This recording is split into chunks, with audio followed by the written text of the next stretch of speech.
بسم اللہ الرحمن الرحیم السلام علیکم ورحمۃ اللہ وبرکاتہ۔ حال ہی میں مولانا طارق جمیل صاحب کا ایک ایسا بیان سوشل میڈیا پہ گردش کر رہا ہے جسے سن کے ہر صاحب عقل، صاحب علم، صاحب فہم حیران رہ جائے کہ کیا مولانا طارق جمیل صاحب بھی ایسا بیان دے سکتے ہیں؟ واصف خاطر ذات کچھ لوگ ہیں جو مولانا طارق جمیل صاحب سے سود کے بارے میں گفتگو کر رہے ہیں، ان کے جواب میں جو مولانا طارق جمیل صاحب نے اپنا بیان دیا ہے وہ یقیناً حیران کن ہے، بلکہ یوں کہوں کہ قرآن و حدیث کے بھی خلاف ہے۔ اس سے پہلے کہ اس کے اوپر مختصر بات کی جائے، آپ پہلے اس کلپ کو ملاحظہ فرمائیں۔ مطلب اتنے تو پیسے ہوتے نہیں ہم لوگوں کے پاس کہ ہم ساری پیمنٹ کر دیں اور لیکن سود دینے سے کام حرام نہیں ہوتا، لینے سے حرام ہوتا۔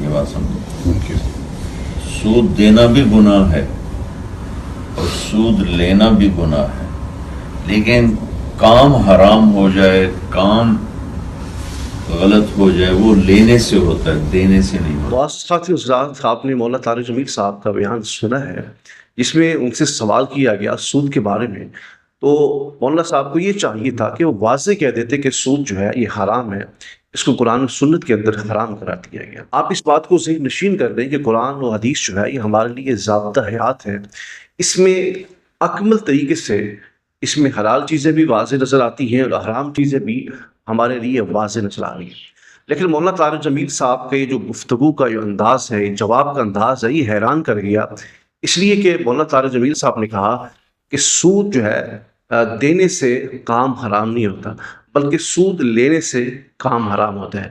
یہ ایسی منطق ہے کہ جو ذہن سے بھی بالا تر ہے، سوچ سے بھی بالا تر ہے۔ کیسی منطق سے مولانا طارق جمیل صاحب نے یہ جواب ارشاد فرمایا؟ بالفرض آپ کی بات کو تسلیم بھی کر لیا جائے کہ سود دینے سے کام حرام نہیں ہوتا، لیکن قرآن مجید کے اندر تو سود کو حرام قرار دیا گیا ہے نا۔ اسی طرح اگر آپ کسی کو شراب دیں تو شراب کا بھی حکم حرمت کا قرآن مجید کے اندر ہے، تو کیا کسی کو اگر آپ شراب دیں تو ہم کیا کہیں گے شراب دینا جو ہے یہ حرام کام نہیں ہے بلکہ پینا حرام ہے؟ ایسا نہیں ہے مولانا صاحب، پینا بھی حرام ہے اور شراب دینا بھی حرام ہے۔ آپ کسی کو سود دے رہے ہیں وہ بھی حرام ہے، اور اگر کوئی سود لے رہا ہے وہ بھی حرام ہے۔ اس لیے جو آپ نے اپنی منطق سے جو جواب ارشاد کیا ہے یہ انتہائی غلط جواب ہے۔ میں آپ کو دعوت فکر دینا چاہتا ہوں، آپ کی اصلاح کرنا چاہتا ہوں کہ آپ اپنے اس بیان سے رجوع فرمائیں۔ اللہ کریم ہمیں عمل کی توفیق عطا فرمائے۔